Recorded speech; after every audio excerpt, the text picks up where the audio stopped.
आज के सेशन में हम महाद्वीपीय विस्थापन सिद्धांत को कंटिन्यू करने वाले हैं और लास्ट क्लास में हमने महाद्वीपीय विस्थापन के बारे में कुछ पृष्ठभूमि की चर्चा की थी, जिसमें हमने लास्ट में पढ़ा था कि वैगनर के द्वारा दो बिंदु सुझाए गए थे। सोचे थे वैगनर ने कि ये दो कंडीशंस महाद्वीपीय विस्थापन के लिए जिम्मेदार रही होगी, जिसमें से पहली कंडीशन जो थी उसमें था कि स्थलखंड जो थे यानी महाद्वीप जो थे वो स्थिर रहे होंगे और जलवायु कटिबंध अस्थिर रही होगी। और दूसरी जो इनकी विचारधारा थी, दूसरा जो इनका मत ये था कि स्थल भाग यानी महाद्वीप अस्थिर रहे होंगे, यानी उनमें गतिशीलता देखने को मिली होगी। वहीं दूसरी ओर जलवायु जो है, जलवायु कटिबंध जो है वो स्थिर रहे होंगे। और इस दूसरी संकल्पना को, इस दूसरी संभावनाओं को व्यक्त करते हुए वैगनर ने अपने मत को आगे बढ़ाया और वैगनर ने अपने इस सिद्धांत की रूपरेखा तैयार की। अब वैगनर ने अपने सिद्धांत की रूपरेखा जो तैयार की, वो रूपरेखा स्वेस के मत से मिलती जुलती थी। और आप बच्चों ने अच्छे से स्वेस का मत पढ़ा था, मैंने पढ़ाया स्वेस का मत, जहाँ स्वेस के मत में आपने पढ़ा था कि स्वेस ने 3 प्रकार की परतों के बारे में बताया कि हमारी पृथ्वी का जो ऊपरी भाग है वो तो सब प्रमुख भूपर्पटी है, जिसको हमने क्रस्ट नाम दिया, परंतु स्वेस ने ऐसा कोई नाम नहीं दिया था। स्वेस ने 3 परतें बताई थी, सियाल, सीमा और नीफे। आपको याद होगा अच्छे से, सियाल, सीमा और नीफे, ये स्वेस के मत की बात थी जब हम पृथ्वी की आंतरिक संरचनाओं को पढ़ रहे थे। क्लियर हो गया? अब वैगनर ये कहते हैं, वैगनर महोदय स्वेस के उस मत से काफ़ी प्रभावित थे, ठीक है। और स्वेस ने अपना जो मत दिया था, उस मत में उन्होंने ये बताया था कि महाद्वीपों का जो निर्माण हुआ है वो सबसे ऊपरी परत यानी सियाल से हुआ है और महासागरों का जो निर्माण है वो सीमा पर है। इसका मतलब सीमा पर सियाल तैर रही है, या यूँ कह सकते हैं कि महासागरों पर महाद्वीप फ्लोट कर रहे हैं, तैर रहे हैं। और इस बात को भी वैगनर महोदय आगे बढ़ाते हुए यही बात कहते हैं कि वास्तविकता में ये सत्य है कि जो महाद्वीप है वो सियाल निर्मित है और जो महासागर है वह सीमा परत पर निर्मित है।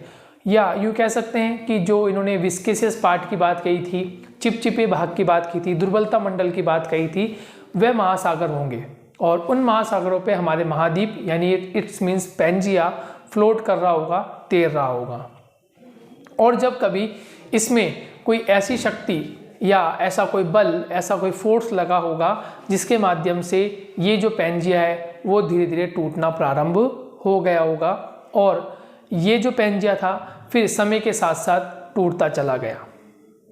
और इसके चारों ओर जो इन्होंने महासागर का नाम बताया वो महासागर था पैंथालासा।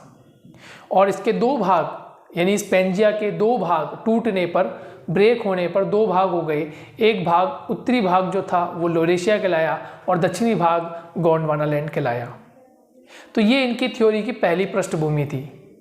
समझ में आ गया होगा आपको, ये स्वेस के मत से प्रभावित थे। तो मैं आपको लिखा देता हूँ, मैं आपको बोल बोल के बता देता हूँ और कुछ पॉइंट मैं आपको लिखा देता हूँ। लिखिए, सबसे पहला पॉइंट लिखिए, वैगनर स्वेस के मत से प्रभावित थे। वैगनर जो स्वेस है उनसे मत से प्रभावित थे और उन्होंने बताया कि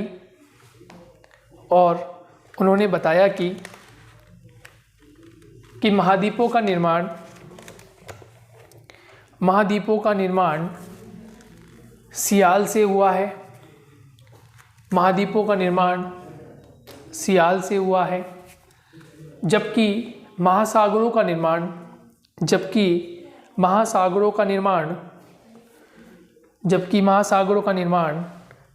सीमा से हुआ है।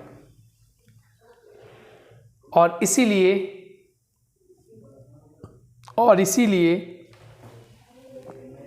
महाद्वीप सागरीय तल पर तैर रहे हैं और इसीलिए महाद्वीप सागरीय तल पर तैर रहे हैं। इन्होंने नेक्स्ट पॉइंट वैगनर ने कहा कि सियाल रूपी महाद्वीप ठोस अवस्था में है, जबकि सियाल निर्मित महासागर चिपचिपी अवस्था में होंगे। फिर आगे लिखेंगे हम, और ये कह सकते हैं हम, है ना, ये हम अतः हम यूँ ऐसे लिख सकते हैं, अतः हम ये कह सकते हैं कि सीमा पर सियाल तैर रही है ना। अंत में जो कंक्लूजन निकल रहा है, जो हमने 3 बातें लिखी है, तो अंत में हम ये कह सकते हैं कि सीमा पर सियाल तैर रहा है। ठीक है, नेक्स्ट, वैगनर ने महाद्वीपों को पेंजिया का नाम दिया।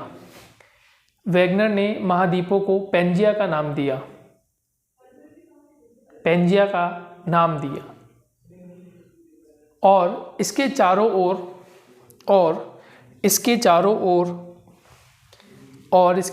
ओर जो महासागर था उसको पैंथालासा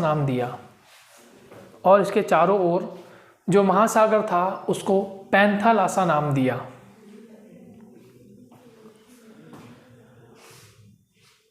नेक्स्ट, वैगनर का ये मत था कि कार्बोनिफेरस युग में जो कोयला पाया गया या कोयले के जमाव देखे गए, कार्बोनिफेरस युग में जो कोयले के जमाव या कोयला पाया गया, वो महाद्वीपीय विस्थापन को कहीं ना कहीं इंगित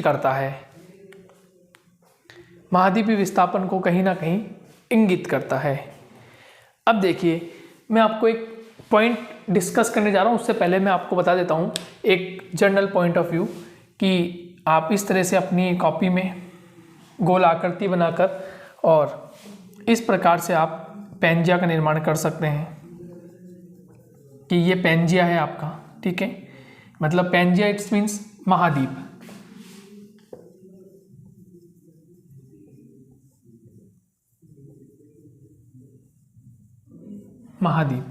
और इसके चारों ओर ये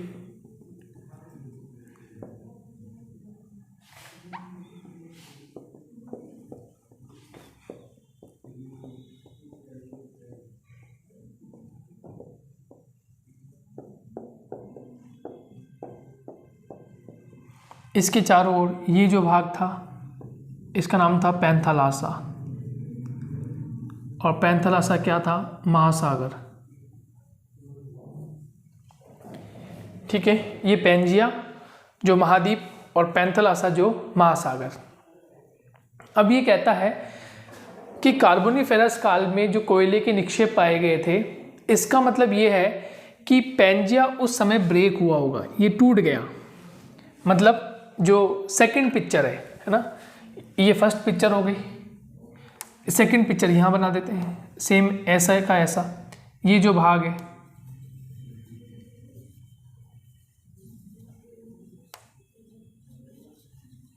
लेकिन इसमें क्या नज़र आ रहा है कि ये भाग जो है ना ये टूट गया, ये ऐसे ये भाग टूट गया। अब जो सेकंड पिक्चर की हम बात कर रहे हैं, ये जो सेकंड पिक्चर है इसमें ये भाग इस प्रकार से ये टूट गया। अब इस भाग में जो टूटा है यहाँ, क्योंकि जल है, ठीक है, ये तो जल है, पैंथालासा का जल है, ये जल है ना यहाँ एंटर कर गया, ये एंटर कर गया। तो ये जो भाग टूटा था, यानी हमने पढ़ा था ना कार्बोनिफेरस युग में पेंजिया ब्रेक हुआ, टूटा था, तो ये जो भाग टूटा था, और तो इस भाग को क्या कहते हैं वो ध्यान रखना, इसको कहते हैं भूसन्नति। क्या कहते हैं? भूसन्नति। इंग्लिश में कहते हैं जियोसिंक्लाइन, इंग्लिश में कहते हैं जियोसिंक्लाइन, और हिंदी में कहेंगे भूसन्नति।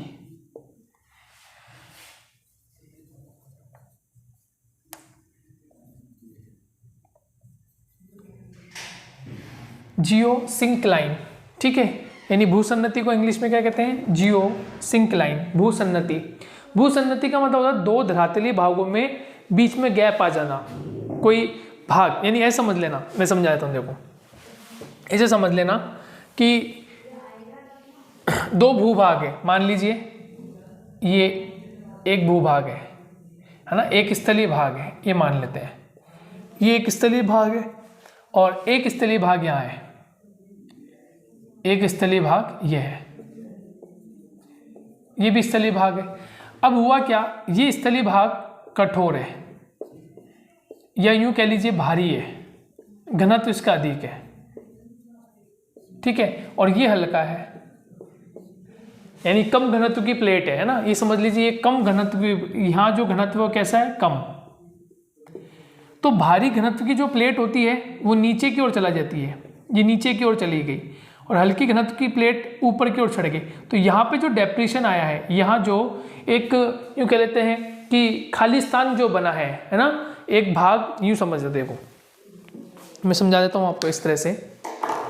जैसे मान लीजिए दो प्लेटें हैं और दो प्लेटें जब ये टकरा रही है तो इसमें से मान लेते हैं ये प्लेट भारी है, तो ये प्लेट कहाँ, नीचे की ओर चली गई, कहाँ चलेगी, नीचे की ओर, और ये मुड़ गई, नीचे जाके मुड़ गई। तो ये जो डेप्रेशन आया है, ये जो यहाँ पर खाली हिस्सा आया है, इसी को नाम दिया भूसन्नति, इसी को नाम दिया भूसन्नति, मतलब जियो सिंक्लाइन।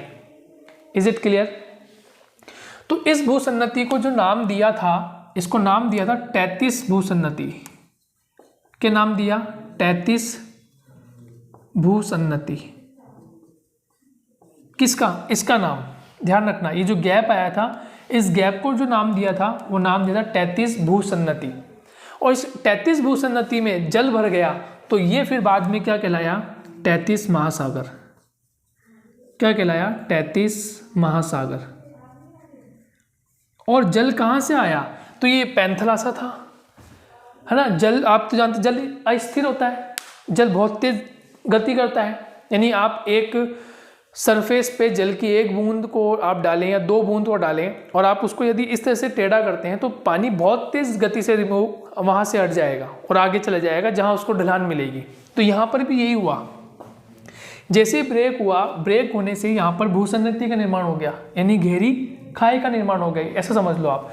अब गहरी खाई का निर्माण हुआ तो ये जल था, चारों ओर जल ही जल था, जैसे यहाँ पर गहरी खाई का निर्माण हो गया, जल यहाँ घुस गया, और जैसे जल यहाँ 1 बाय 1, अब देखिए जल केवल यहीं से नहीं, महाद्वीपों से नदियाँ भी आ रही थी, यह महाद्वीपों से नदियाँ थी, इधर से, है ना। दोनों जो महाद्वीप थे जो टूटे थे वहाँ से नदियाँ आ रही थी, नदियों का निर्माण हो गया, ठीक है। जल का निर्माण ऑलरेडी है ही यहाँ पे जल, तो जल इस भूसन्नति में जाता चला गया और वो 33 महासागर कहलाया। तो वैगनर महोदय कहते हैं कि 33 सागर का निर्माण हो गया, यानी ये जो भूसन्नति का निर्माण हुआ इसमें 33 महासागर का निर्माण हो गया। और ये चारों तरफ क्या था? पैंथलासा। अब ये जो आपका पेंजिया जो यहाँ पर आपको अभी पूरे एक भाग में दिख रहा है, यहाँ दो भाग में विभाजित हो गया, एक भाग इसका ये बन गया और एक भाग इसका ये बन गया। क्लियर? जो यहाँ पर स्पष्ट रूप से आपको दिखाया गया। अब ये जो ऊपरी भाग था, ये वाला नंबर 1 उत्तरी भाग था, इस उत्तरी भाग का नाम हो गया लॉरेशिया, यहाँ लिख देते हैं। इस उत्तरी भाग का नाम क्या हो गया? लॉरेशिया। क्या नाम हो गया? लॉरेशिया। और जो दूसरा भाग था ये वाला, इसका नाम हो गया गोंडवाना लैंड। क्या हो गया? गोंडवाना लैंड। तो दो टुकड़ों में विभाजित हो गया। किसमें हो गया? ये दो टुकड़ों में विभाजित हो गया। एक तरफ तो लॉरेशिया बन गया और दूसरी तरफ क्या बन गया? गोंडवाना लैंड बन गया। दो टुकड़ों में क्या हो गया? ये विभाजित हो गया। तो अभी तक यहाँ तक की स्टोरी आपको समझ में आ गई। स्टोरी की तरह से इसका आप पढ़ोगे ना, कॉन्सेप्ट क्लियर हो जाएंगे, क्योंकि थ्योरी में एक बार कॉन्सेप्ट क्लियर, इट्स मीन्स आपको कहीं फिर आगे पढ़ने की आवश्यकता ही नहीं पड़ेगी। फिर आप एक बार ब्रीफ में उसको देख लेंगे, नज़रों से आप उस मैटर को देख लोगे, एक बार पढ़ लोगे, तो ऑटोमेटिक फिर आप लिखना शुरू कर दोगे कि ये हुआ, फिर उसके बाद ये एक्टिविटी हुई, फिर उसके बाद ये एक्टिविटी हुई। और विथ डायग्राम आपने पढ़ लिया तो फिर कहीं कोई शंका पैदा नहीं होती कि सर ये समझ में नहीं आया। तो विथ डायग्राम पढ़ना बहुत ज़रूरी है ज्योग्राफी के अंदर। केवल कहानियों के माध्यम से इसको सिखा देना, मैं कह दूँ पैंजिया ऐसा था, पैंजिया ऐसा टूटा था, पैंथलासा ऐसा था, तैतीस भूसन्नति ऐसे बनी थी, तो कैसे बनी थी कुछ तो हमें आइडिया हो, कुछ तो चित्र हो, कुछ तो डायग्राम बना हुआ हो, तो इस प्रकार से।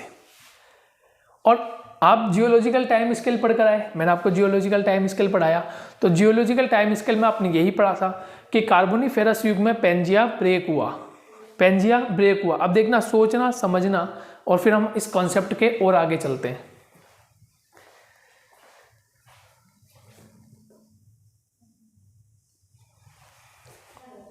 अब देखिए, कार्बोनिफेरस युग में हम क्या पढ़ते हैं दोस्तों, कार्बोनिफेरस युग में हम ये पढ़ते हैं कि पैंजिया ब्रेक हुआ, यानी ये पैंजिया टूट गया, राइट।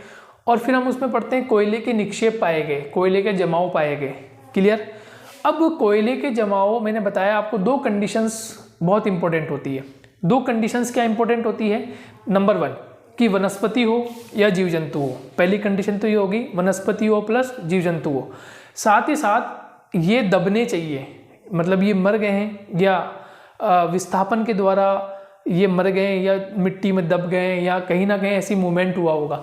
तो दो कंडीशन, या तो मर गए और मरने के बाद धीरे धीरे परत के रूप में इस पर मिट्टी या खाद वगैरह जो भी थी वो जमना शुरू हो गई, या फिर जब इनका विस्थापन हुआ होगा, यानी कि ये महाद्वीप रोटेट हुए होंगे, विस्थापित हुए होंगे, क्योंकि वो जो जीव जंतु थे या वनस्पति थी वो या तो थी सागर में या थी जलीय भूभाग में, सॉरी, या तो जलीय भूभाग में या स्थलीय भूभाग में।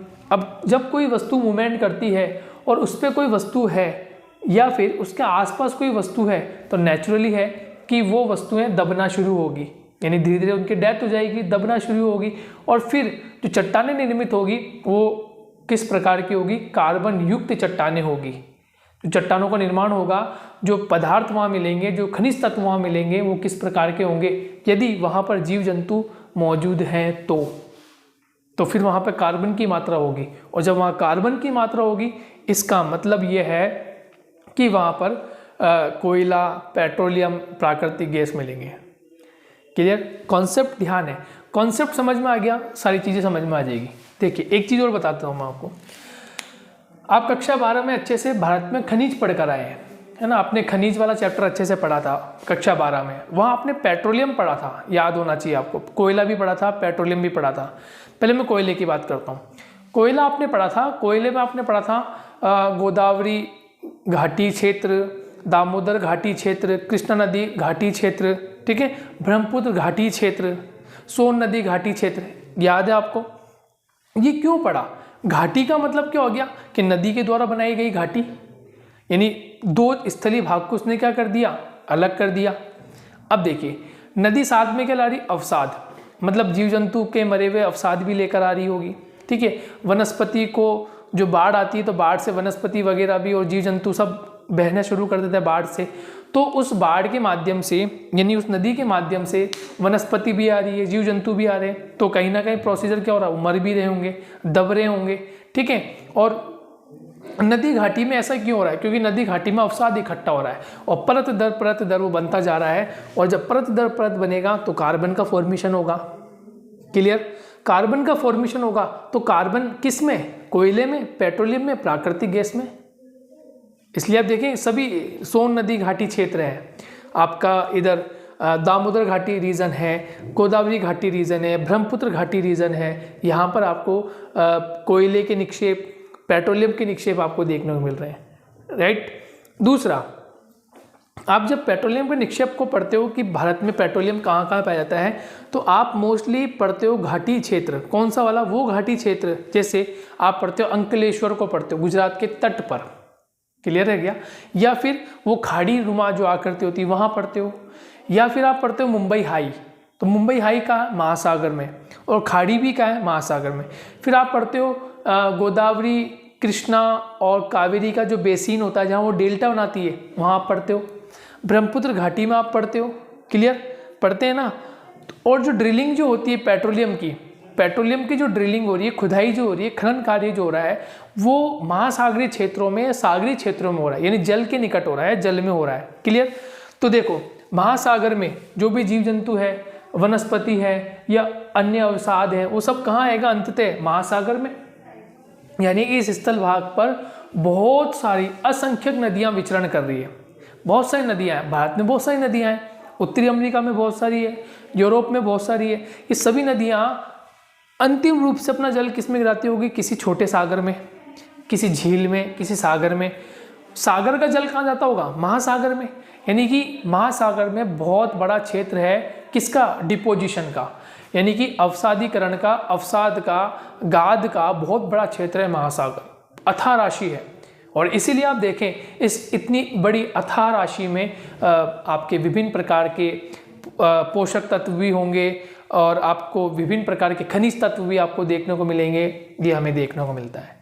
तो आपके कॉन्सेप्ट क्लियर हो रहे हैं। जहाँ कॉन्सेप्ट क्लियर है इसका मतलब आपकी सारी चीज़ें क्लियर हो जाएगी और 1 बाय 1 आप लिखना शुरू कर देंगे।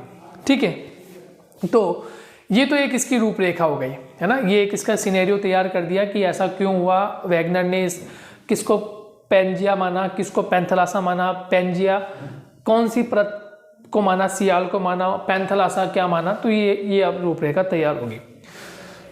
लेकिन देखिए अब दोस्तों, अब बात ये आती है वेरी इंपॉर्टेंट कि टूटा ही क्यों, ये टूटा ही क्यों, नहीं टूटना चाहिए था। एक क्वेश्चन आप मुझसे पूछ सकते हैं, लोगों ने वैगनर से पूछा होगा या वैगनर ने ही दिमाग लगाया होगा।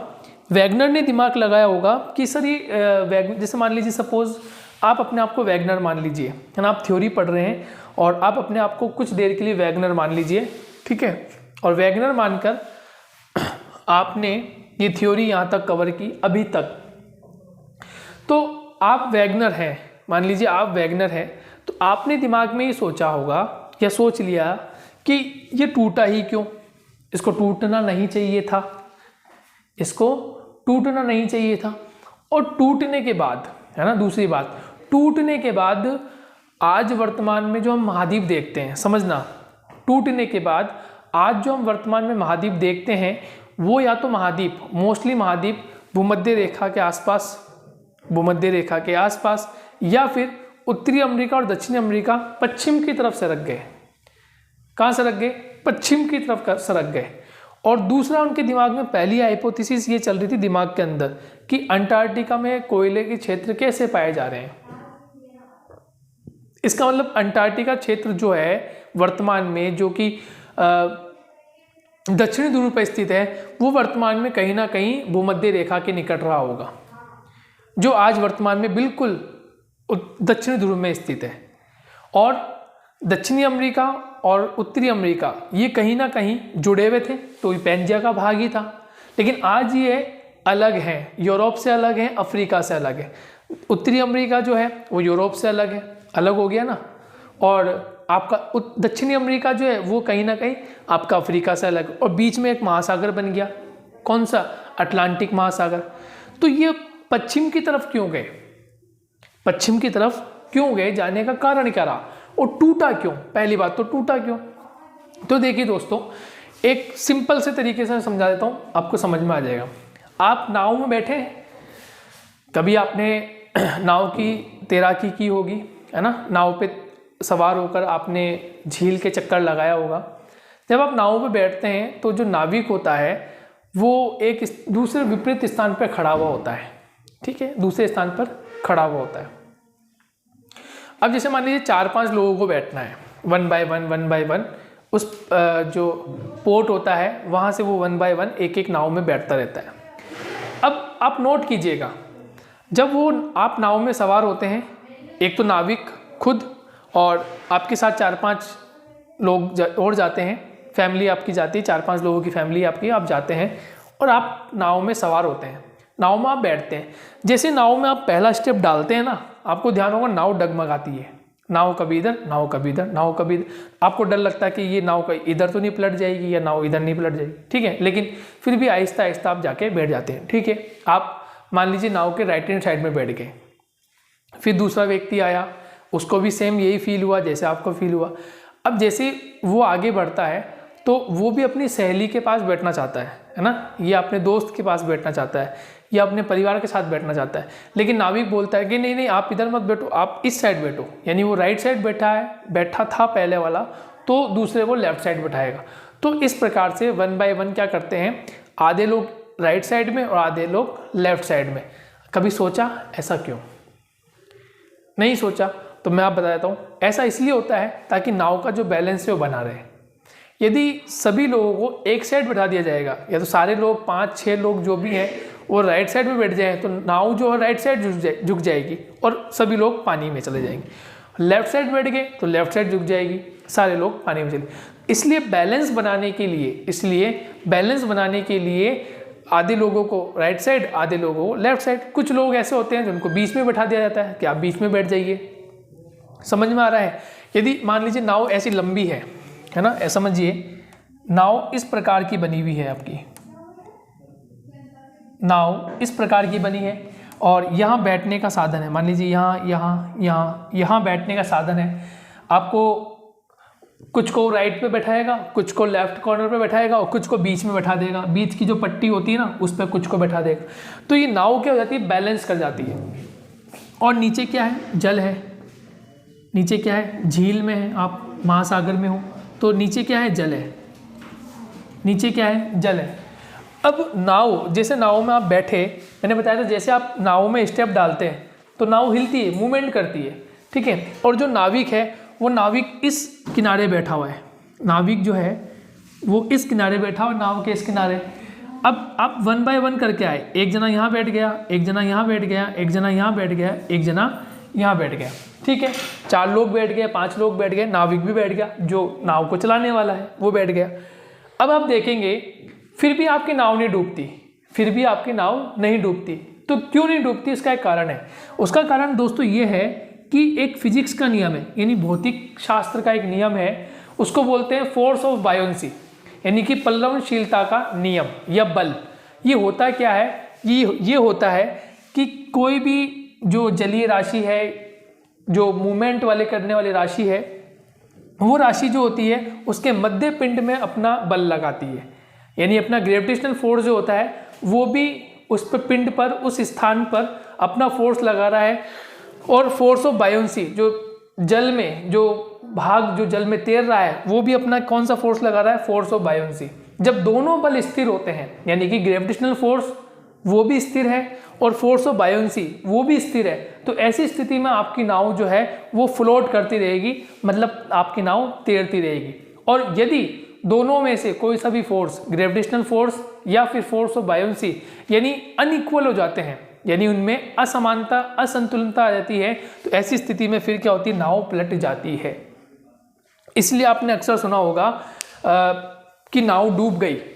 नाव में जो यात्री जो सवार कर रहे थे वो क्षमता से कहीं अधिक लोगों को उसने बैठा लिया, है ना। जैसे मान लीजिए नाव की कैपेसिटी है 5 लोगों की, 6 लोगों की, 10 लोगों की, और उसने क्षमता से अधिक 10 लोगों की कैपेसिटी है, उसने बैठा लिए 30 लोग। और 30 लोग बैठाने के बाद जब वो चला रहा है, नाव को आगे बढ़ रहा है, तो ऐसी स्थिति में क्या होता है, कोई व्यक्ति नॉर्मली बात है थोड़ा इधर भी उठेगा उधर बैठेगा, तो वजन में थोड़ा सा परिवर्तन आ जाता है। पहले तो ओवरलोडेड हो गया, पहली बात तो ये, और फिर वो नाव फ्लोट कर रही है। तो ऐसी स्थिति में क्या होता है कि जब force of buoyancy plus gravitational force यानी अनइक्वल हो जाते हैं, तो ऐसी कंडीशन में नाव जो होती है वो या तो राइट साइड मूव कर जाती है या फिर लेफ्ट साइड मूव कर जाती है। और या फिर जो जल होता है वो जल अपना कुछ अलग वेट लगा देता है, तो ऐसी कंडीशन में नाव भी पलट जाती है। तो आपको अब समझ में आ गया। तो मैंने आपको बताया कि वैगनर महोदय ने इस एग्जाम्पल को लिया, तो इसमें इसने यही बताया था कि जो हमारा पेंजिया है ना दोस्तों, ये पेंजिया नाव है। ये पेंजिया क्या है, नाव है, ये समझ लो आप। मैंने उदाहरण ऐसे लिया है इसमें, तो जो नाव है वो पेंजिया है, यानी आपके महाद्वीप है, और जल जो है वो क्या है, पैंथलासा, क्योंकि यहाँ पर भी जल है, और पैंथलासा क्या है, यहाँ महासागर। यहाँ नाव क्या होगी आपकी, पेंजिया, यानी महाद्वीप हो गए। क्लियर हो गया। अब देखिए, हमने पढ़ा था कि पैंथलासा पर पेंजिया फ्लोट कर रहा है, तैर रहा है। इसका मतलब सियाल पर, जो सियाल है, सियाल क्या है, पैंजिया यानी महाद्वीप, करेक्ट। तो जो जल है यानी कि जिसको हमने वैगनर ने, स्वेस ने क्या माना है, सीमा ही माना ना जल को, महासागर का निर्मित माना किस पर, सीमा वाली परत पर, और महाद्वीपों को किस पर निर्मित माना, सियाल वाली परत पर। तो सियाल सीमा पे तैर रहा है, इज इट क्लियर। इसका मतलब पैंजिया जो पैंथलासा पे तैर रहा है, तो नाव कहाँ तैर रही है, ये नाव जो है वो कहाँ तैर रही है, जल में तैर रही है ना। तो यदि जल अपना फोर्स ऑफ बायोंसी बदल दे या फिर धक्का दे दे या ऐसी कोई कंडीशन कर दे, तो फिर क्या होता है, ऐसी कंडीशन में पैंजिया में टुकड़े होना विस्थापित हो जाते हैं। तो ठीक उसी प्रकार से जो भूमध्य रेखा वाला क्षेत्र था, मतलब ये जो पैंजिया जो था, ये पैंजिया ऑलमोस्ट कहाँ विस्थापित था, पूरा का पूरा पैंजिया ऑलमोस्ट ये भूमध्य रेखा के आसपास विस्थापित था। और ऐसी कंडीशन में क्या हुआ, भूमध्य रेखा पर पल्लवनशीलता का जो बल है, फोर्स ऑफ जो बायोंसी बल है, वो बहुत अधिक हो गया। और ऐसी स्थिति में क्या हुआ, पैंजिया ब्रेक होना प्रारंभ हो गया, पैंजिया टूटने लग गया। और जब पैंजिया टूटने लग गया तो फिर महाद्वीप जो है वो, फिर कुछ महाद्वीप उत्तर की तरफ चले गए, ये उत्तरी गोलार्ध में, मतलब उत्तरी गोलार्ध की तरफ या उत्तरी दिशा की ओर मूव कर गए, और कुछ कहाँ कर गए, दक्षिणी दिशा की ओर मूव कर गए। इसलिए आप देखें, लेकिन फिर अब एक क्वेश्चन अभी मैं सामने और रखूंगा, पहले इसको समझ लें। तो कुछ उत्तर की तरफ चले गए और कुछ कहाँ चले गए, दक्षिण की तरफ चले गए। और जब कुछ भाग उत्तर में गया तो मैं आपको आज की हाईलाइट बता देता हूँ। जैसे फॉर एग्जांपल यूरोप महाद्वीप है ना, यूरोप महाद्वीप है, एशिया महाद्वीप है, इनको आप दोनों को देखें, ये दोनों उत्तरी गोलार्ध में स्थित है। इसका मतलब दोनों कहाँ चले गए होंगे, उत्तर में चले गए होंगे, क्लियर। इसके अलावा ऑस्ट्रेलिया महाद्वीप है, इसके अलावा अंटार्कटिका महाद्वीप है, ये दोनों कहाँ चले गए, दक्षिणी गोलार्ध में चले गए। लेकिन पहले कहाँ थे, भूमध्य रेखा पर, पहले कहाँ होंगे, भूमध्य रेखा पर। इसलिए हम ये कह रहे हैं कि भूमध्य रेखा पर होंगे तभी इसमें उष्णता होगी, अंटार्कटिका महाद्वीप में उष्णता होगी, आर्द्रता होगी। इसीलिए हम ये कह रहे हैं कि यहाँ कोयले के निक्षेप पाए गए होंगे। और पाए क्यों गए होंगे, कारण ये रहा होगा कि ये भूमध्य रेखा के निकट होंगे। और भूमध्य रेखा के निकट होंगे, इसका मतलब यहाँ की जलवायु उष्णता भरी होगी, आर्द्रता युक्त भरी होगी, और फिर कार्बोनिफेरस में यहाँ पर जीव जंतु रहे होंगे। ऐसी दशा में यहाँ कोयला पाया गया। Is it clear. और फिर बात आती है कि नॉर्थ अमेरिका और साउथ अमेरिका वाला जो रीजन है, ये यहाँ पश्चिम की तरफ क्यों ड्रिफ्ट हुआ, एक क्वेश्चन मार्क ये बन गया। तो आपको पहली बात तो समझ में आ गई कि फोर्स ऑफ बायोंसी क्या है, ठीक है। और फोर्स ऑफ बायोंसी जो लग रही है, वो फोर्स ऑफ बायोंसी किस प्रकार से लग रही है, वो आपको ये समझ में आ गया। यानी जो उत्प्लावन बल है वो किस प्रकार से एक्टिवेट हो रहा है और कैसे वो महाद्वीपों को विस्थापित कर रहा है, ठीक है। अब नेक्स्ट एक और हम बल की बात करते हैं, जिससे ये पता चलता है कि आपके नॉर्थ अमेरिका और साउथ अमेरिका जो है वो पश्चिम की तरफ मूव किया। तो कैसे पता चलता है, ठीक है। अब देखिए, हमारी जो पृथ्वी है, उस पृथ्वी का उपग्रह आप पढ़ते हैं। हमारी पृथ्वी का जो उपग्रह है, हमारी पृथ्वी का उपग्रह कौन है, चंद्रमा। कौन है, चंद्रमा, ये आपको पता है। हमारी पृथ्वी का उपग्रह कौन है, चंद्रमा है। तो आप मुझे बताएं, सूर्य में ग्रेविटेशनल फोर्स था, सूर्य में गुरुत्वाकर्षण शक्ति थी, ये बिल्कुल सही बात है कि सूर्य में गुरुत्वाकर्षण शक्ति थी। क्या पृथ्वी में गुरुत्वाकर्षण शक्ति है, यस पृथ्वी में भी है, तो चंद्रमा में भी होगी, क्लियर। अब आप सुनते हैं कि ज्वार भाटा आता है, आप सुनते हैं ना कि ज्वार भाटा आता है या समुद्र की लहरें ऊंची उठती है, इस प्रकार से आप सुनते हैं। तो ये जो ज्वार भाटा आ रहा है, ये ज्वार भाटे आने का प्रमुख कारण क्या है, यानी कि सूर्य प्लस चंद्रमा, सूर्य प्लस चंद्रमा का कौन सा बल, गुरुत्वाकर्षण बल लगना। और किस पे लगता है, तो पृथ्वी पे लगता है, क्लियर, राइट। सूर्य में भी गुरुत्वाकर्षण बल है, क्लियर, चंद्रमा में भी गुरुत्वाकर्षण बल है, और हमारी पृथ्वी में भी गुरुत्वाकर्षण बल है। पर चूंकि हम ये देखते हैं कि हमारी पृथ्वी किसके चारों चक्कर लगा रही है, सूर्य के, यानी मान लेते हैं ये हमारा सूर्य हो गया और ये हमारी पृथ्वी होगी। तो हमारी पृथ्वी किसके चारों चक्कर लगा रही है, सूर्य के चारों चक्कर लगा रही है। और हमारी पृथ्वी का उपग्रह कौन है, चंद्रमा। तो चंद्रमा किसके चारों चक्कर लगा रहा है, तो चंद्रमा किसके चारों चक्कर लगा रहा है, ये पृथ्वी के चारों चक्कर लगा रहा है, ये हमारा मून है।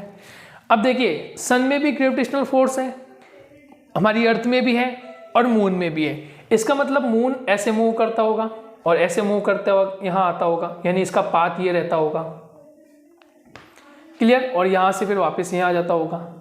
ये बात समझ में आई। हमारी पृथ्वी भी ऐसे मूवमेंट करती है सन के चारों ओर। तो कहने का मतलब ये है कि जब सन और मून दोनों एक डायरेक्शन में ऐसे आ जाते हैं तो ये पृथ्वी पर क्या लगाते हैं, अधिक ग्रेविटेशनल फोर्स लगाना प्रारंभ कर देते हैं। और इसलिए माना जाता है कि इनका जो ग्रेविटेशनल फोर्स है सन प्लस मून का, वो होता है, यानी यहाँ लिख देता हूँ सन अनुपात मून, इनका जो ग्रेविटेशनल फोर्स होता है वो 5:11 में होता है। कितने में होता है? 5:11 में होता है। यानी मून का जो फोर्स है वो अधिक लगता है किसके कंपेरिजन में? सन के कंपेरिजन में। सन दूर है, ये समझ लीजिए कि सन दूर है, इसलिए इसका ग्रेविटेशनल फोर्स केवल 5 अनुपात के अनुसार 5 लग रहा है, जबकि मून का जो ग्रेविटेशनल फोर्स है वो कितना लग रहा है? 11। तो ये माना गया, ये बताया गया था कि जो ग्रेविटेशनल फोर्स लगता है, वो ग्रेविटेशनल फोर्स किस पे लग रहा था? जल पर, क्योंकि ये महासागर है ना, और तो ज्वार भाटा किस में आएगा? महासागरों में आएगा। अंडरस्टूड है ये? इस बात से आप अंडरस्टूड है कि ज्वार भाटा कहाँ आएगा? महासागरों पर आएगा। ठीक है, महासागरों पर ग्रेविटेशनल फोर्स बहुत लग रहा है, ये हम बात मानते हैं, ये बात समझ में आती है। ठीक है, लेकिन महाद्वीप तो कठोर है, महाद्वीप तो ठोस है।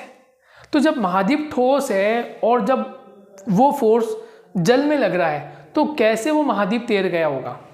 इसका मतलब ये है कि ग्रेविटेशनल फोर्स का प्रभाव उस महाद्वीप पर भी रहा होगा, मतलब नॉर्थ अमेरिका में और साउथ अमेरिका में भी रहा होगा, तभी वो खींचा होगा।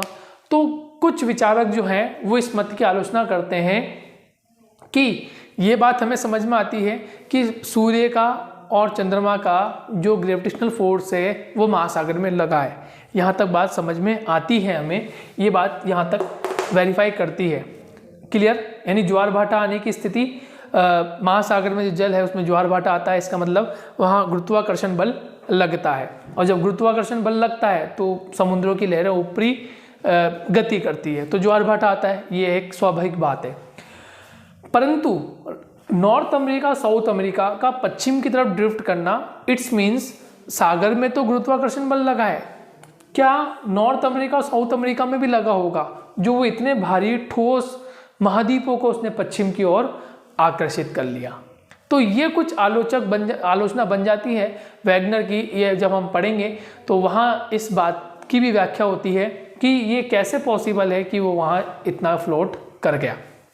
पर चूंकि वैगनर ने अपनी थ्योरी को, सिद्धांत को काफ़ी हद तक प्रमाणित करना चाहा, उसमें ऐसे एविडेंस रखें जिससे ये प्रमाणित हो रहा था कि वास्तविकता में ये जो मूवेबल हुए हैं या भूमध्य रेखा की तरफ या भूमध्य रेखा से परे गए हैं, तो इनके पीछे पल्लवनशीलता बल या फोर्स ऑफ बायोन्सी रहा होगा, जिसमें साथ ही साथ दूसरा इसने जो बताया था कि नॉर्थ अमेरिका साउथ अमेरिका पश्चिम की तरफ ये गति करें, तो गति करने का कारण क्या रहा?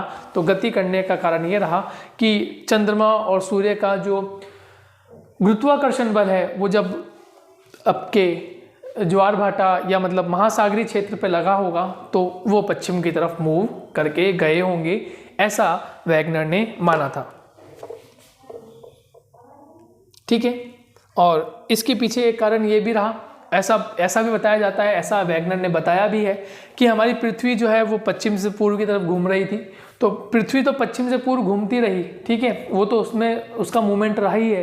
तो ये मूवमेंट ऐसे कर रही थी हमारी पृथ्वी, और ये जो महाद्वीप है ये पीछे की तरफ ड्रैग हो रहे थे, यानी ये महाद्वीपों पर भी फोर्स लग रहा है। इसका कहने का मतलब ये है कि महाद्वीपों पर भी गुरुत्वाकर्षण बल लग रहा होगा, तो वहाँ से तो महाद्वीप उनको अपनी ओर आकर्षित कर रहा है, जो गुरुत्वाकर्षण बल है उनको महाद्वीप अपनी ओर खींच रहा है, और वहाँ पृथ्वी घूमती जा रही है, यानी कि वो महाद्वीप पृथ्वी के साथ ना जाकर, यानी मूवमेंट साथ साथ मूवमेंट ना कर वो एक तरफ उनको खींच के रखा होगा, इसलिए वो महाद्वीप पश्चिम की तरफ ही रह गए।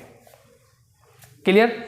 इस थ्योरी में किस प्रकार से पेंजिया टूटा और पेंजिया टूटने के बाद वो किस प्रकार से आगे विस्तारित हुआ, इस बात की हमने चर्चा की। क्लियर? यानी कि कह सकते हैं कि इनका क्या कारण रहा। पहली बात तो ये महाद्वीपों के विस्थापन का कारण क्या रहा, कारण तो ये पता चल गया, और दिशा क्या रही, तो दिशा भी पता चल गई कि कुछ उत्तरी गोलार्ध में शिफ्ट हो गए, कुछ दक्षिणी गोलार्ध में शिफ्ट हो गए और कुछ पश्चिमी भाग में शिफ्ट हो गए।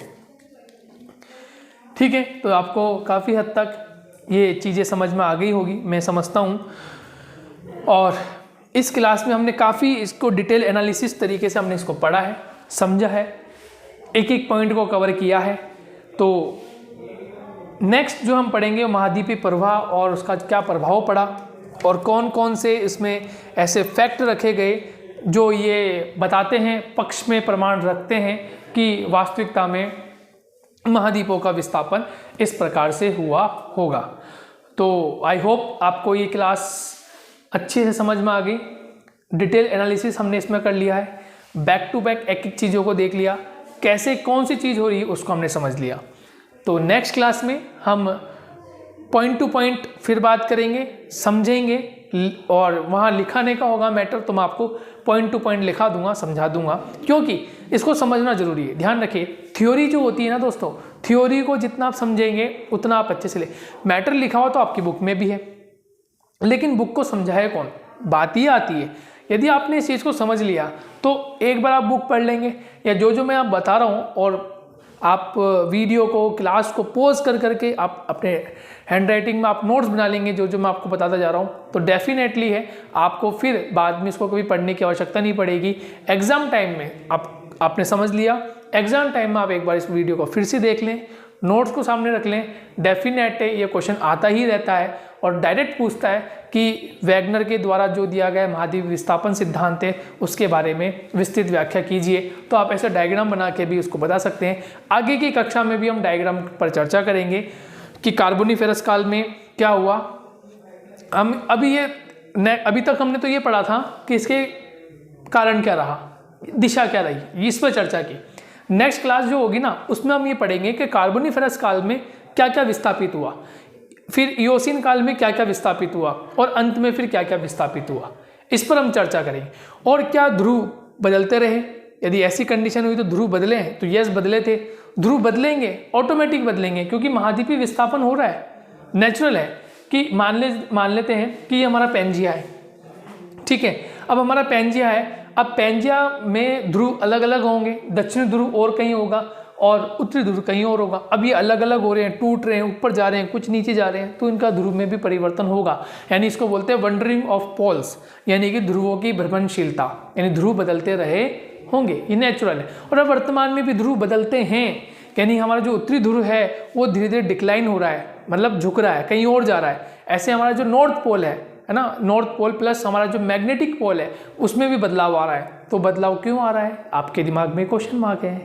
ठीक है, तो मिलेंगे नेक्स्ट क्लास में, जब तक के लिए टेक केयर, बाय बाय।